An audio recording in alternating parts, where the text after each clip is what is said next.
ముందుగా ఇక్కడికి విచ్చేసిన మీడియా మిత్రులందరికీ నమస్కారం. వాస్తవానికి మాట్లాడాల్సిందంతా మా నాయకులు మాట్లాడారు. సరే, నేను అడ్వకేట్గా కూడా పనిచేస్తున్నా కాబట్టి ప్రొఫెసర్ నాగేశ్వర్ గారి విషయం గత 10 రోజుల నుంచి చర్చ జరుగుతుంది. అందరికీ తెలుసు. నాగేశ్వర గారు నేను హుందాగా నా వ్యాఖ్యలను ఉపసంహరించుకుంటున్నామని చెప్తే మేమంతా కూడా పెద్ద మనిషి, ఖచ్చితంగా ఆయన గౌరవించి మేము కూడా సపోర్ట్ చేయకుండా ఇంట్లో కూర్చున్నాం. కానీ ఆయన యుద్ధం చేస్తా అని ఆ రోజే ప్రకటించి మళ్ళీ సాయంత్రానికి ఉపసంహరించుకోండు. యుద్ధం చేస్తా అని ఇట్లా దొంగచాటి యుద్ధం చేస్తారని అనుకోలేదు. తెలంగాణను అడ్డు పెట్టుకుని దొంగచాటి యుద్ధం చేస్తారని అనుకోలేదు. నేను ఈరోజు అడుగుతా ఉన్నా, పొద్దున్న లెగిస్తే లెఫ్ట్ భావజాలం మాకుందని చెప్పే కుహానా లౌకికవాదులు, కుహానా మేధావులు, సూడో సెక్యులర్స్, సూడో ఇంటెలెక్చువల్స్ అని చెప్పుకునే నిన్న పేర్లు ప్రస్తావించిన పాషం యాదగిరి కానీ, తులసి చంద్ కానీ, పృథ్వీ కానీ, వీళ్ళందరికీ నేను ఈరోజు అడుగుతా ఉన్నా. ప్రతిరోజు తెలంగాణ ఎక్కడ మైకులు దొరికితే అక్కడికి వెళ్తారు, చట్టం గురించి మాట్లాడతారు, అంబేద్కర్ గారు రాజ్యాంగం గురించి మాట్లాడతారు, ప్రజాస్వామ్యం గురించి మాట్లాడతారు. మరి మీరు గౌరవించరా ప్రజాస్వామ్యాన్ని? మీరు గౌరవించరా చట్టాలను అడుగుతా ఉన్నా. ప్రొఫెసర్ నాగేశ్వర గారు మైక్ దొరికితే 10 రోజుల నుంచి ఫ్రీడమ్ ఆఫ్ స్పీచ్ అంటాడు. మాకు లేదా ఫ్రీడమ్ ఆఫ్ స్పీచ్? నువ్వేమో మా పార్టీ మీద కుట్రలు చేసి, డబ్బులు తీసుకుని కుట్రలు చేసి నువ్వు మా పార్టీని నాశనం చేయాలని ఏది పడితే అది మాట్లాడితే మాకు బాధ అనిపించదు. నిన్ను ఒక మాట అనిపిస్తే మాత్రం నీకు బాధ అనిపిస్తుంది.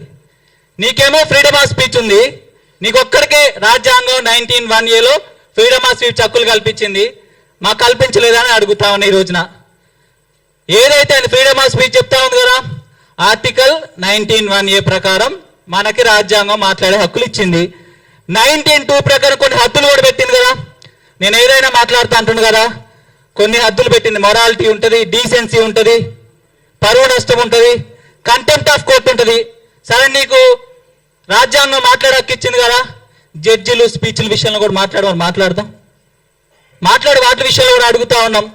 మీరైతే ఇంకోటి చెప్తున్నా, చట్టం మీద గౌరవం ఉంది జనసేన పార్టీ నాయకులకి, కార్యకర్తలకి. మాకు గౌరవం ఉంది కాబట్టి ఆ రోజు ప్రొఫెసర్ నాగేశ్వర గారు మాట్లాడినా మేమేం చేసినాం, పోలీస్ స్టేషన్లోకి వెళ్ళి కేసులు పెట్టినాం. మేమేం చేసినాం, సార్ మీరు ఉపసంహరించుకోండి అని మేము ప్రశ్నించినాం.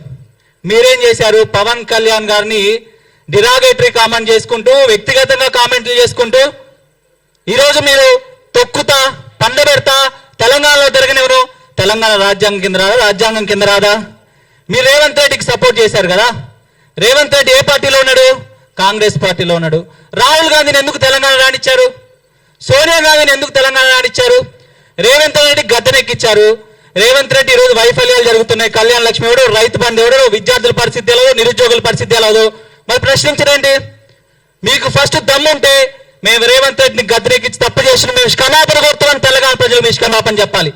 అలాంటి వ్యక్తిని పరిపాలనకు తెచ్చి ఈరోజు మళ్ళీ నాటకాలు ఆడతారంటున్నా. మీకు దమ్ముంటే వీటి మీద ప్రశ్నించండి. చేతగాక కొత్త బిచ్చగాడు పొద్దురు అన్నట్టు ఎవరు దొరుకుతురా తెలంగాణ మీద ఏదైనా సమస్య తీసుకొస్తే దాన్ని తీసుకొచ్చి తెలంగాణ రంగు పులిమి దాన్ని సమస్య చేసి మనం దందాలు ఎట్లా చేసుకోవాలా, చందాలు ఎట్లా వసూలు చేసుకోవాలా అని తెలంగాణ పరువు తీస్తున్న మీ బ్యాచ్. మీరు లెఫ్టిస్టులు కాదు, సూడో ఇంటెలెక్చువల్స్, కుహానా మేధావులు. అంటే మీకు నచ్చింది మాట్లాడితే మీ మేధావితనం. మీరేమైనా తప్పు చేస్తే అడిగితే తెలంగాణ వద్ద వస్తుంది. ఇంకొకసారి చెప్తా ఉన్నాం, ఇంకొకసారి తెలంగాణ పదంతో మీరు చందాలు దండాలు చేస్తే మాత్రం ఒక తెలంగాణ యువతగా మేము ఊరుకోం. తెలంగాణ పరువు తీస్తున్నారు. ఈ రోజున నాగేశ్వర్ గారిని కూడా అడుగుతా ఉన్నా, ఎన్ని రోజులు మాట్లాడుస్తారండి మీరేమన్నా సమాజానికి ఏం పని చేశారు చెప్పండి? మీ విశ్లేషణలో డబ్బుల కోసం చేస్తున్నారు. మీకు మీడియా ఛానల్ డబ్బులు ఇవ్వట్లేదా? మీ యూట్యూబ్ ఛానళ్లలో వీడియోలు పెడుతున్నారు, మీకు రెవెన్యూ రావట్లేదా? విద్యార్థులకి, జర్నలిస్టులకి మీరు ఏమైనా పాఠాలు చెప్తున్నారు? యూట్యూబ్లో రెవెన్యూ ఎట్లా పెంచుకోవాలి, యూట్యూబ్లో డబ్బులు ఎట్లా సంపాదించుకోవాలి, అది పెంచుకుంటారా?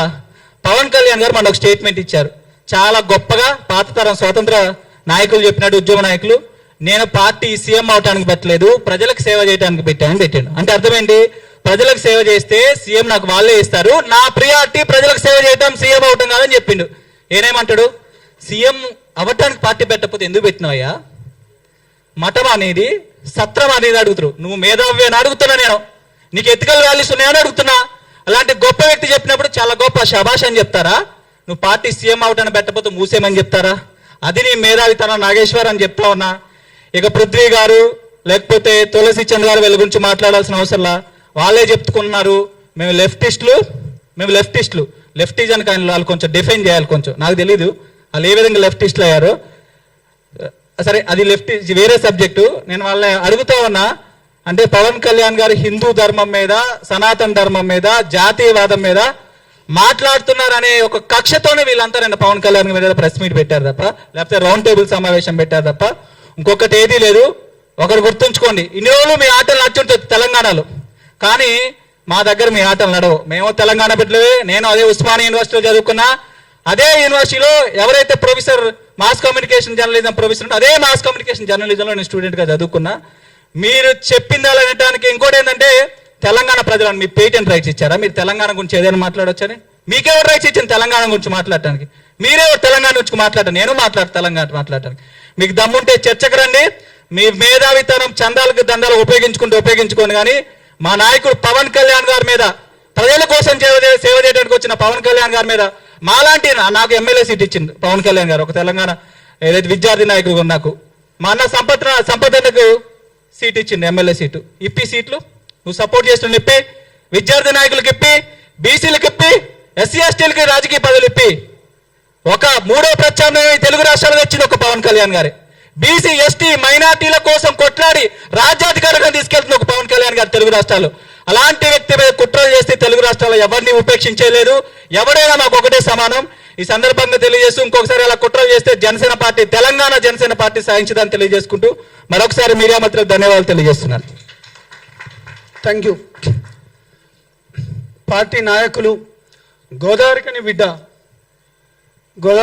అయిన జనసేన పార్టీ నాయకులు సాగర్ గారిని మాట్లాడాల్సింది.